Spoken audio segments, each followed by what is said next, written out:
Sejam muito bem-vindos, meus queridos alunos, para mais uma aula aí, continuando o assunto de gases. Na última aula nós paramos, nós falamos sobre desde as variáveis de estado, definimos o modelo cinético dos gases e chegamos até a equação geral dos gases, passando pela lei de Boyle e a lei de Charles e Gay-Lussac. Concluímos então que a pressão é inversamente proporcional ao volume, a temperatura é diretamente proporcional à pressão e a temperatura é diretamente proporcional ao volume, né? Então nós temos lá a equação geral dos gases. P vezes V dividido por T vai ser uma constante. Então, uma coisa que sempre estava fixo quando nós trabalhávamos com equação geral dos gases era o quê? Era a quantidade daquele gás. E eu falei repetidamente que a quantidade do gás nos exercícios não importava. Eu falei sobre o que também? Falei que quando ele falasse uma quantidade, por exemplo, 5 gramas, 10 gramas, 10 quilos, né? Ou essa quantidade estivesse em mol, 5 mol, 20 mol, 1 mol, meio mol, não importava, não ia fazer diferença se a quantidade do gás não fosse alterada. E agora, a partir desse momento, nós vamos agora trabalhar com o quê? Com a quantidade. Então, agora a quantidade importa sim. A quantidade importa e nós podemos quantificá-la, né? Para saber o quanto tem de gás, eu posso saber quantas moléculas tem lá. Se eu adicionar mais moléculas, qual que vai ser a variação. Então, isso daí seria extremamente importante. Ok? Então, vamos começar com a definição ali de volume molar, né? Uma das coisas que a gente pode definir, né, com relação ao volume molar, uma coisa que eu sempre grifo e sempre ressalto, é que na definição não está só para gás. Esse valor aí que a gente vai falar sobre o volume molar, ele sim é só para moléculas gasosas, mas a definição de volume molar você poderia utilizar para qualquer outro estado físico, tá? Mas ela tem mais função para gás. Então, o volume molar nada mais é do que o quê? Volume de uma substância, molar de uma substância, qualquer substância, né? Não só gás, e o volume que ela ocupa por mol de moléculas. Basicamente, resumo da ópera é o quê? Que qual vai ser o volume que um mol daquela substância vai ocupar, tá? Você vai perceber que depois a gente consegue definir isso, né? A gente consegue quantificar. Então, muita calma nessa hora, eu só vou falar a definição para você aí. Então, o volume molar, que vai ser Vm, vai ser o volume total dividido pela quantidade em mol. Simples assim. Se eu tenho, sei lá, vamos chutar valores banais aí para a gente fazer as contas. Se eu tenho lá um volume total de 20 litros, tá? E eu sei que eu tenho 4 mol, não é? 20 dividido por 4 vai dar 5. Então, o volume molar, ou seja, o volume por mol daquela substância naquelas condições seria de 5 litros por mol. Simples assim, tá? Aí, o que nós podemos trabalhar? Vamos lá. Eu coloquei aí o experimental referente a algumas substâncias. Eu coloquei o gás ideal, né? Na verdade, essa daí seria o cálculo teórico, né? De um gás, de um mol de um determinado gás.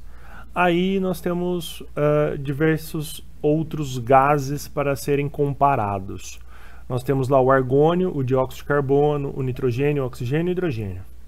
Você consegue visualizar que em todos que nós calculamos aí, né? Em todos que nós notamos, nós temos uma quantidade, um volume molar muito próximo ao volume molar de um gás teórico, que é o gás ideal, tá? Então, aquele modelo matemático que nós conversamos inicialmente, né? Então, o que nós temos aí para pensar? Vamos raciocinar. Nós temos lá o gás hidrogênio. o gás hidrogênio é formado por H2, não é? H2, um dos menores gases, né? Um dos menores gases. Se a gente for pensar, nós temos dois átomos que são extremamente pequenos, não é? Ligados entre si, dois átomos extremamente pequenos. Agora para e pensa comigo o seguinte, ó, dióxido de carbono, para ficar mais fácil de a gente visualizar.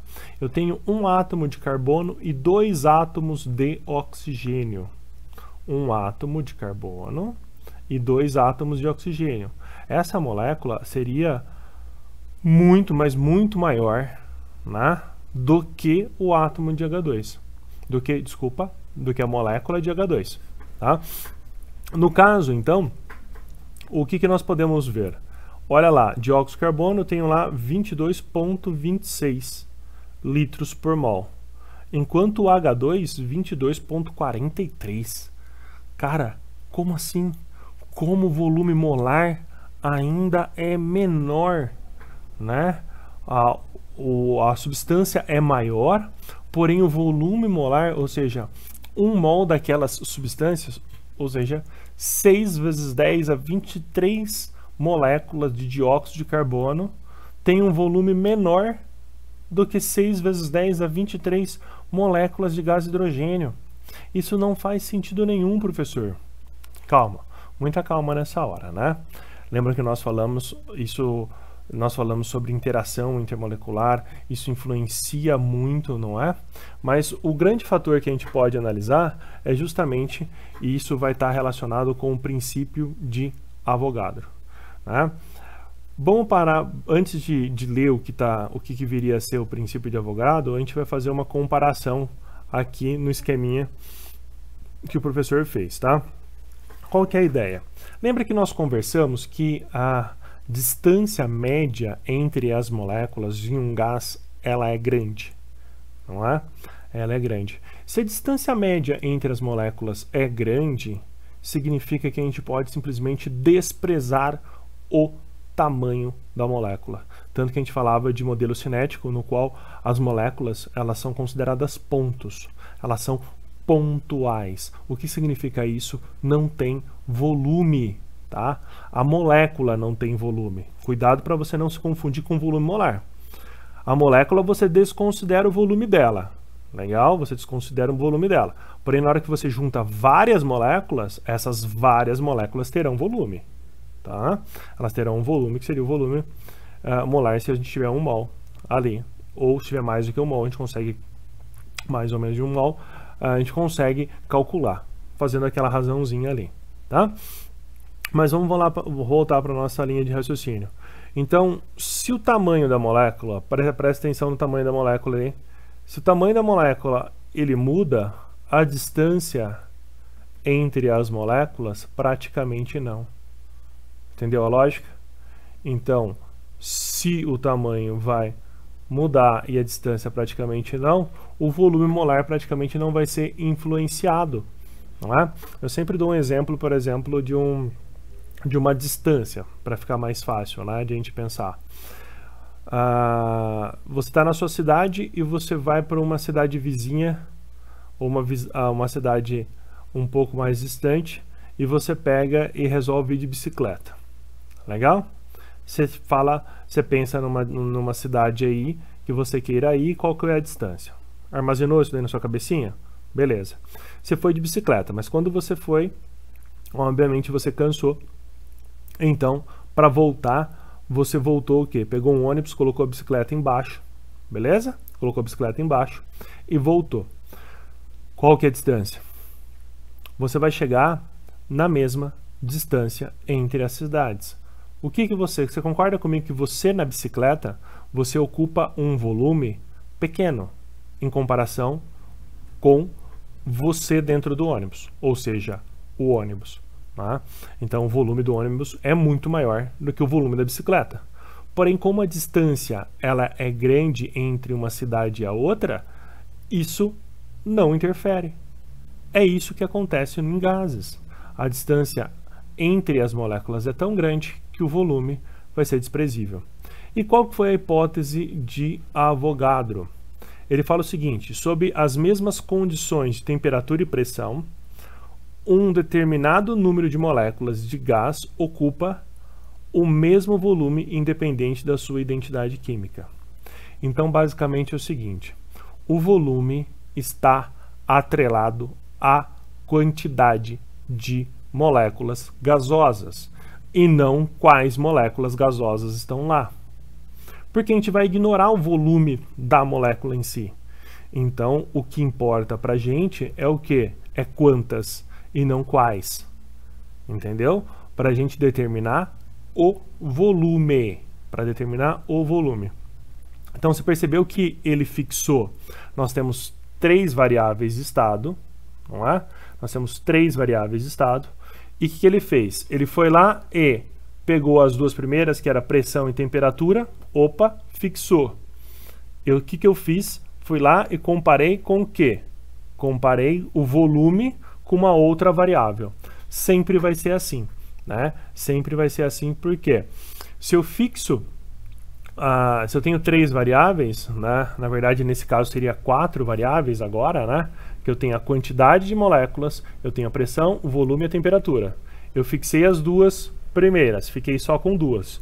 Aí eu vejo a dependência entre essas duas.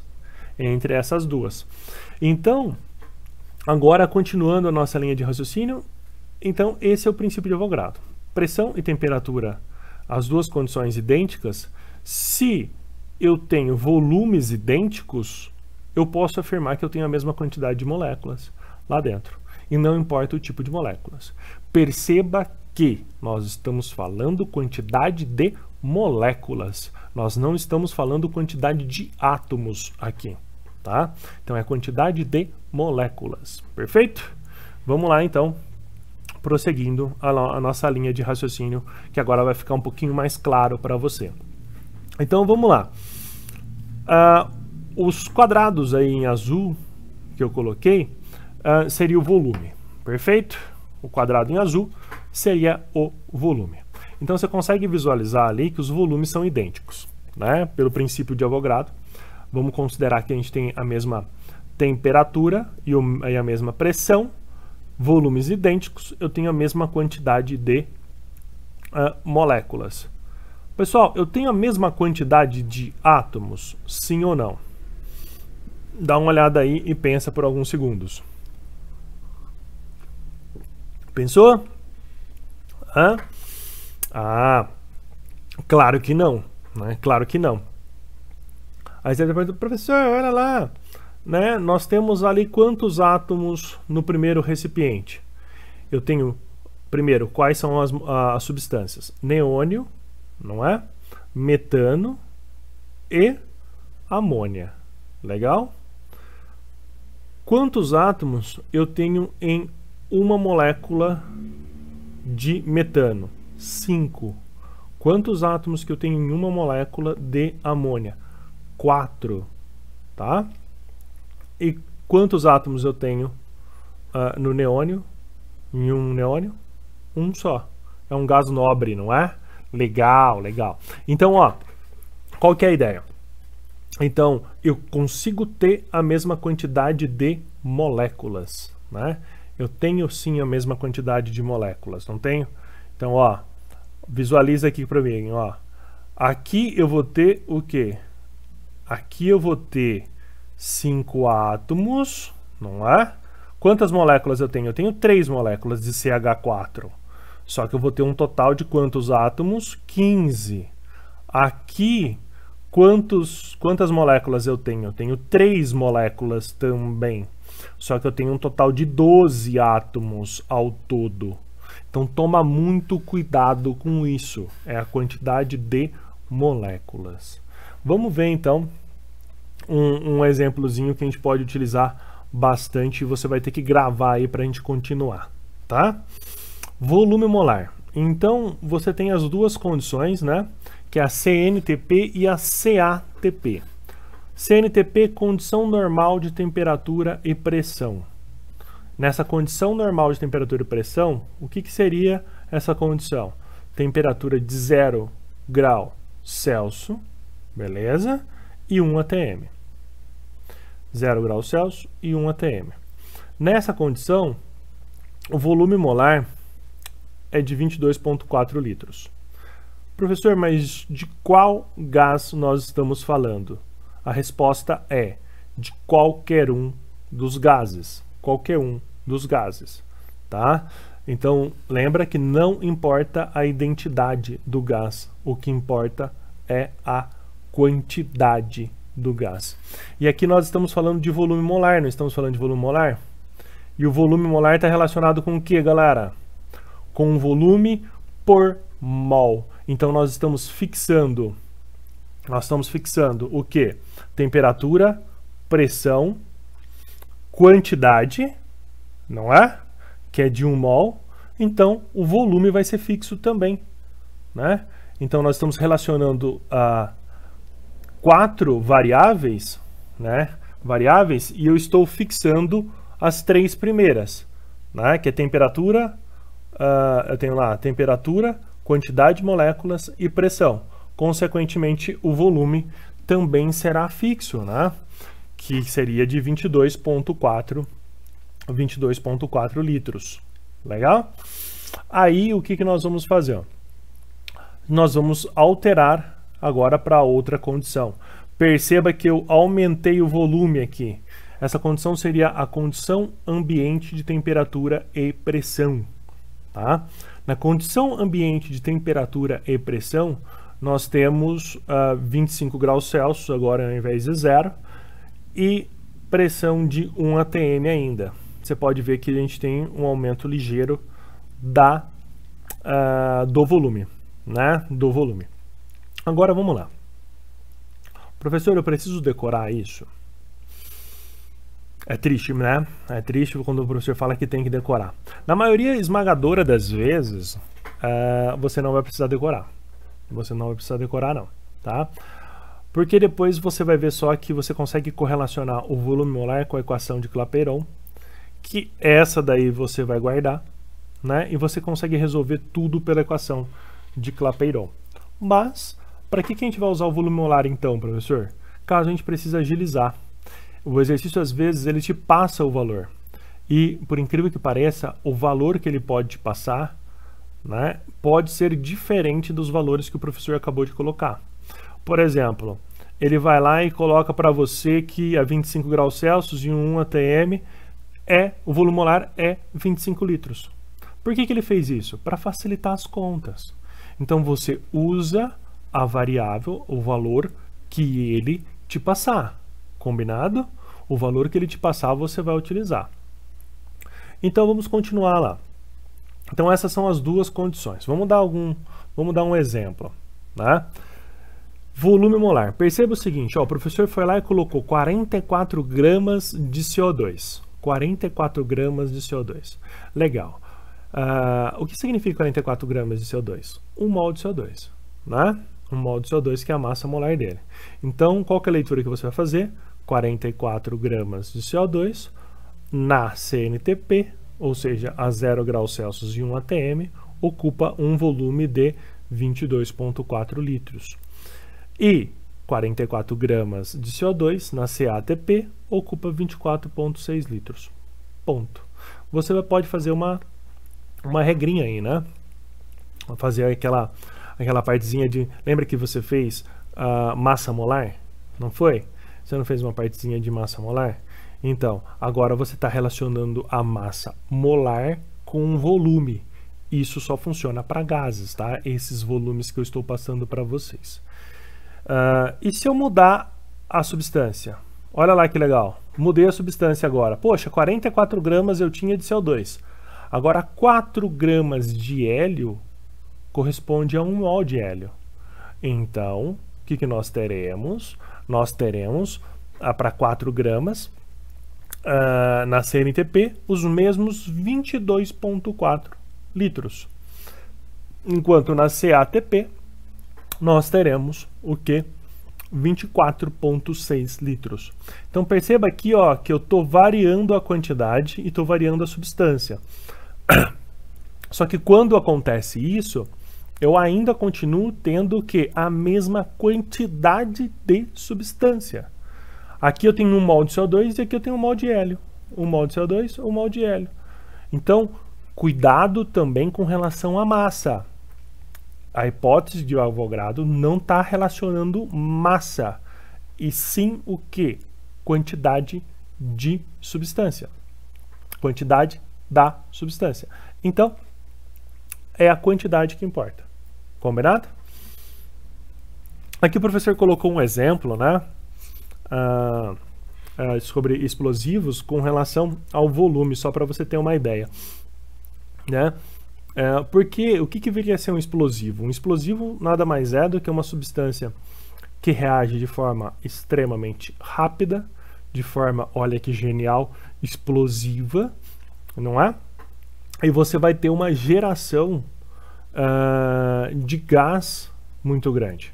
Então, basicamente, o que nós temos? Nós temos uma substância que era sólida ou líquida e ela se transforma em gás. Nós não acabamos de ver que o gás ele ocupa um volume muito maior do que uma substância líquida? Só para você ter uma ideia, 18 gramas, ou ainda se a densidade for igual a 1, 18 ml de água podem se transformar no estado gasoso, né? Em mais de 30 litros de água. Então, 18 ml, 30 litros. Tá? Água líquida, 18 ml. A mesma quantidade de matéria, quando passa para a fase gasosa, ela ocupa um volume de 18 litros. Então, olha aqui, ó, eu tenho lá cerca de aproximadamente meio quilo de pólvora negra, pode passar de 100 litros de gás.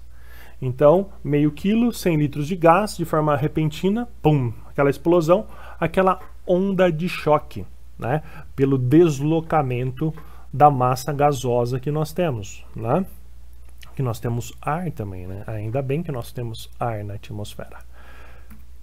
A nitroglicerina, né? Temos aí mais uma outra molécula, né? Que seria a nitroglicerina.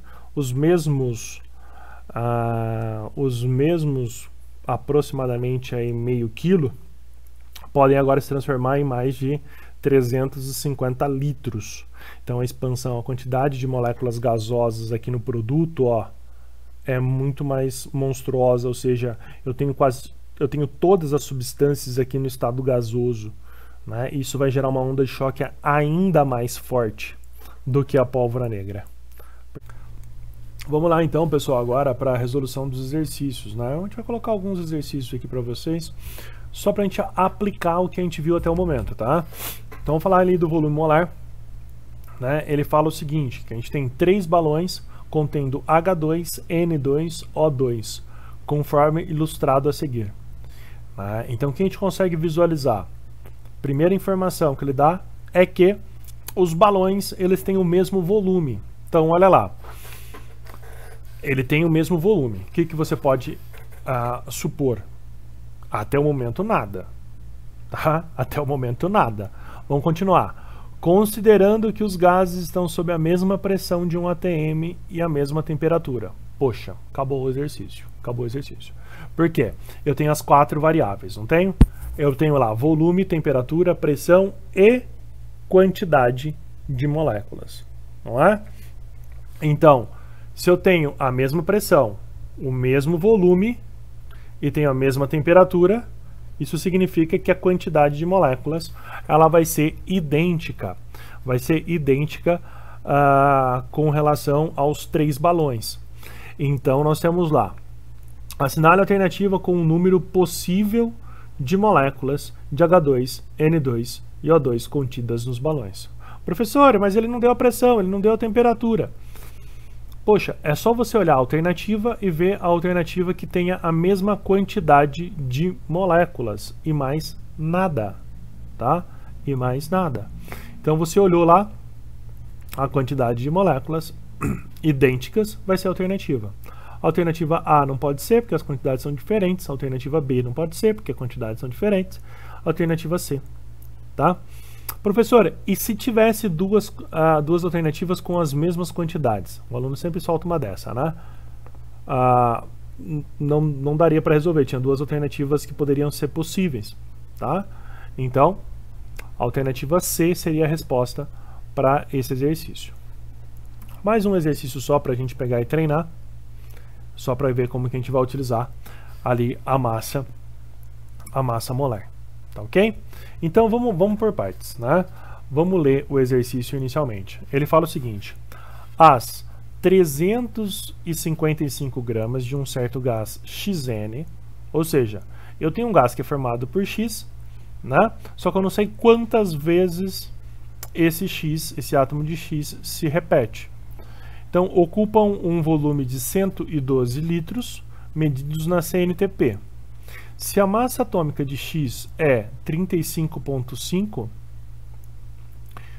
unidades de massa atômica, então o gás tem fórmula molecular igual a... Então, vamos por partes, vamos resolver aqui. Eu vou pegar aqui o rascunho, né? Vamos transferir aqui para a minha outra câmera e a gente vai para o rascunho para a gente trabalhar. Então, o que nós temos? Nós sabemos que essa massa molar ali, que ele falou, né? Ele falou que um átomo, né? Ele falou que é Xn, não é? Xn. Eu não sei quantas vezes vai aparecer o valor de X. Não tenho ideia, né? De quantas vezes vai aparecer esse valor de X. Porém, o que nós temos? Nós temos que a massa molar aqui seria de 35 vezes essa quantidade. Então, com isso, nós teríamos a massa molar. Massa molar. Legal? Aí, o que nós vamos fazer? Poxa, eu tenho uma relação na CNTP que ele pediu até para usar. Essa massa molar que está aqui, ela vai ter uma equivalência para um volume molar, não vai? Esse volume molar é 22,4 litros. Então, perceba aqui, ó, volume molar, né? Nós temos a massa molar para um volume molar. Legal? Agora, o que ele falou para você? Ele falou que 355 gramas, olha que coisa linda de Deus, né? Você já consegue visualizar que é múltiplo, né? Dá para você fazer. Ocupa um volume de 112 litros. Poxa, cara, você consegue encontrar então o N. Qual que viria a ser o N? Vem cá, ó. Seu X vai ser igual a quanto? Seu X vai ser... X não, desculpa. Seu N, né? Vamos prosseguir. Estão acostumados a fazer regrinha de 3 com X, né? Seu N vai ser igual a 355 vezes, né? 22,4 litros. Dividido por 35,5 vezes o que? Vezes 112 litros. Poxa, professor, aí sim, adoro esses números, hein? Você simplesmente tem lá 10 vezes, chegamos na conclusão que eu tenho o quê? 224 litros dividido por 112 litros. Isso aqui vai ser igual a 2. Então, o meu X que eu vou ter, o meu X vai aparecer 2 vezes. Então, a nossa resposta seria o quê? Alternativa E. Perfeito, galerinha? Então, você consegue utilizar a massa molar, né? Você consegue utilizar a massa molar e relacionar essa massa molar com um volume molar. É a relação matemática que nós temos, tá, pessoal? Então, um mol de qualquer substância está relacionado, então, para 6 vezes 10 a 23 moléculas, que está relacionado para uma massa molar, não é? Que está relacionado com um volume molar. No exercício anterior, eu utilizei essa relação matemática aqui, ó, né? A relação dessas duas grandezas. Perfeito? Então, vamos continuar. Agora, nós vamos concluir e vamos montar a equação de Clapeyron. Né? Nós acabamos de visualizar que nós temos uma dependência diretamente proporcional de mol e volume. Né? Então, se eu aumento, é óbvio que se eu aumento a quantidade de gás, se eu mantenho lá depois pressão e temperatura, o volume tem que expandir.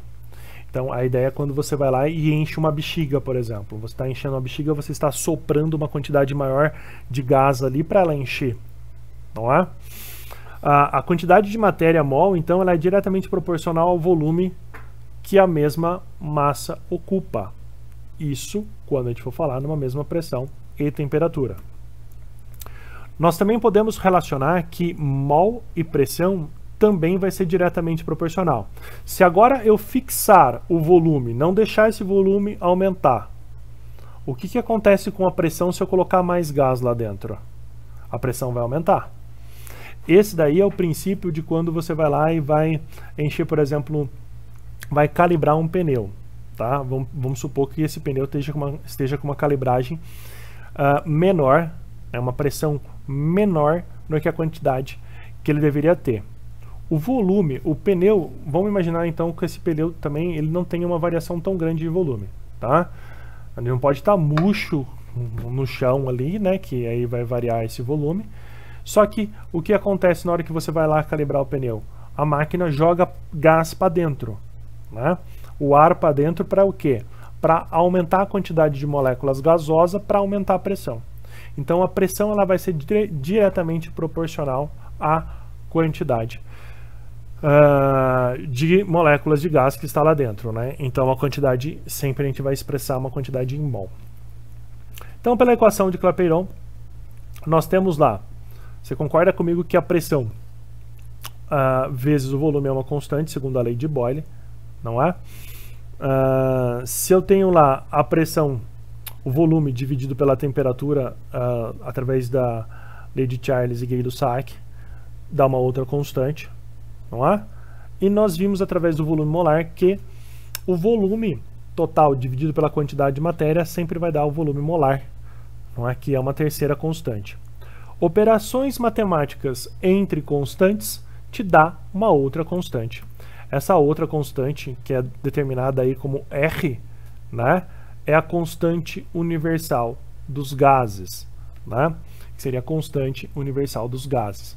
Essa constante universal dos gases ela pode ser expressa em diversas unidades, né? Porém, essas três que eu passei aí para vocês são as mais utilizadas em química, tá? Que seria quando nós temos lá a temperatura em graus Celsius, mol, a gente expressa a variável, a unidade como sendo mol, a menos 1, né? O litro, né, como sendo o volume, e atm como sendo a pressão. Então nessas unidades ali nós temos 0,082. Agora, se eu fizer uma conversão de atm para milímetros de mercúrio, eu teria que multiplicar esse 0,02 por 760, o que te gera o outro valor numérico, que é de 62,3 milímetros de mercúrio, vezes litro, dividido por mol Kelvin. Tá? Professor, vamos supor que você tenha esquecido a fórmula de Clapeyron, PV/RT. Para começar, eu acho que se você fizer os exercícios que o material tem, você já não vai esquecer, porque praticamente você vai usar para tudo, né, essa fórmula de Clapeyron, né, até mesmo depois, mais para frente, a gente vai utilizar bastante ela para mistura de gás, a gente vai definir, né, deduzir as formas de mistura a partir dela. Então você vai usar tanto PV/RT que você não vai esquecer mais. Tá? É a famosa, para quem tem problema para guardar, gosta de frasezinha, né? Nós temos ali, né, a frase, né, o que? PV/RT, fica claro, ou puta véia não rejeita tarado. Tomara que eu não leve ban do YouTube por causa disso, né? Mas tá valendo. Ou ainda, se você quiser uma versão bem mais light, nós temos lá, por você nunca rezei tanto, tá? Aí fica a critério de você. Você já sabe qual que eu gosto, né? Mas tá valendo. Próximo. Vamos lá então, né, entender quando o professor falou que a gente poderia, a partir da equação de Clapeyron, chegar em volume molar. Eu não tenho PV/RT? Tenho. quando N for igual a 1, o volume que esse N, que essa quantidade de gás vai ocupar, é o volume molar, porque é o volume por mol. Acabou, né? Naquela condição específica. Agora, se eu vier aqui substituir a temperatura como sendo 0, a pressão como sendo 1, eu tenho 22,4 litros, utilizando o R, né? Obviamente eu vou ter que fazer a conversão de temperatura para Kelvin e tudo mais, tá? Então, é daí que surge o volume molar. Se você não quiser guardar aqueles valores 22,4 e 24,6, você pode colocar na fórmula o N igual a 1, jogar as condições e você tem o volume molar.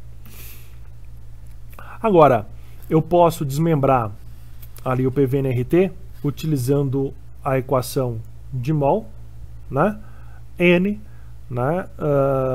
É massa por massa molar, né? Esse Mzão aí que é colocado na fórmula da sua direita é conseguido na tabela periódica, tá ok? Ele é conseguido na tabela periódica e você vai ter essa formulinha aí que você poderia calcular, identificar um gás, né? Você pode utilizar uma massa molar para identificar um gás. Tem diversos exercícios do tipo que utiliza a PV/NRT para a identificação de qual gás nós estamos falando aí em questão. Então, só desmembrando a fórmula de PV/NRT, nós chegamos na formulinha aí abaixo. Legal? Então, vamos trabalhar ali com um exercício, uma proposta, né, de exercício ali para resolução. Vamos fazer um exercício para você ver. Então, perceba o seguinte, é justamente o tipo de exercício que nós falamos sobre identificação do gás que nós estamos trabalhando. Então, vamos lá. No processo de biodegradação, né, o micro-organismos se alimentam de matéria orgânica do lixo, transformando-se em compostos mais simples, que são devolvidos ao ambiente. Um estudante de uma cidade litorânea puderam observar a decomposição anaeróbica do lixo doméstico, coletando uma amostra de gás, né, formado por um processo. Então, a amostra tinha uma massa, né, de 0,34 gramas na pressão ambiente, ocupando um volume de 246 ml, quando numa temperatura de 27 graus Celsius. Assinale a alternativa que apresenta o nome e a fórmula desse gás. Então, basicamente é o seguinte, vamos lá para o nosso rascunho. Então, você vai partir da onde? Você vai partir, né, de PV/NRT. PV/NRT, não é? Você vem aqui, você vai desmembrar o mol pela massa, não é? RT. Como que eu identifico qual que vai ser a substância? Toda substância, né, está atrelada a ela uma massa molar, não está?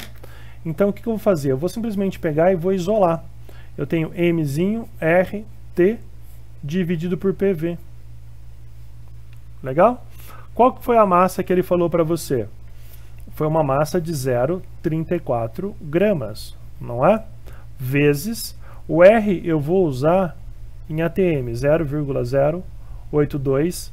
Vou colocar aqui as unidades para fazer análise dimensional. Litros, mol, vezes Kelvin. Temperatura. A temperatura foi de 27 graus Celsius. Tudo que está relacionado com gás, eu preciso converter para escala absoluta. Então, a gente vai passar para o quê? Nós vamos passar para Kelvin. Pressão. Poxa, professor, ele não falou a pressão. Ele falou sim. Ele falou que é uma cidade litorânea. Não falou que era uma cidade litorânea? Se é uma cidade litorânea, nós temos ali 1 atm. Qual que é o volume que ele falou para você? Era de 246, não é? 246 ml. Então eu vou colocar o que? 0,246 litros. Vamos converter. Primeira coisa que você vai fazer é fazer análise dimensional. Então, ó, cortou ATM com ATM, cortou litros com litros, Kelvin com Kelvin, não é? você vai ter o quê? Uma unidade que vai ser expressa em gramas por mol. Então, isso daí é a unidade de massa molar. Nós estamos sim no caminho certo. Vamos fazer as contas então, pessoal. Agora vem. Eu vou pedir para você, você vai gravar esses valores de tanto que você vai fazer, tá? Quando você vier aqui para fazer a multiplicação, você vai chegar, através da aplicação da fórmula de PV/NRT, diversas vezes você vai chegar e você vai ter que fazer essas duas multiplicaçõezinhas aqui, ó, né? 0,082 multiplicado aqui por 300, tá? O que vai acontecer? Você vai acabar decorando, né? Você vai acabar decorando qual é o valor dessa multiplicação. Às vezes isso pode ser útil na hora de resolver o exercício. E olha qual que é o valor aproximado dessas multiplicações. 22.2, 22.4 e 24.6. Então, se eu sei que aqui vai ser 24.6, essa multiplicação, eu consigo ver que eu consigo simplificar aqui, ó, 0,246 por aqui e vou multiplicar por 100. Nós chegamos então numa conclusão que a massa molar é de 34 mol por gramas. 34 gramas por mol, tá? Então, agora, o que você deve fazer para saber qual que é o gás que está ali? Você deveria fazer a massa molar de cada um deles, porque na equação nós temos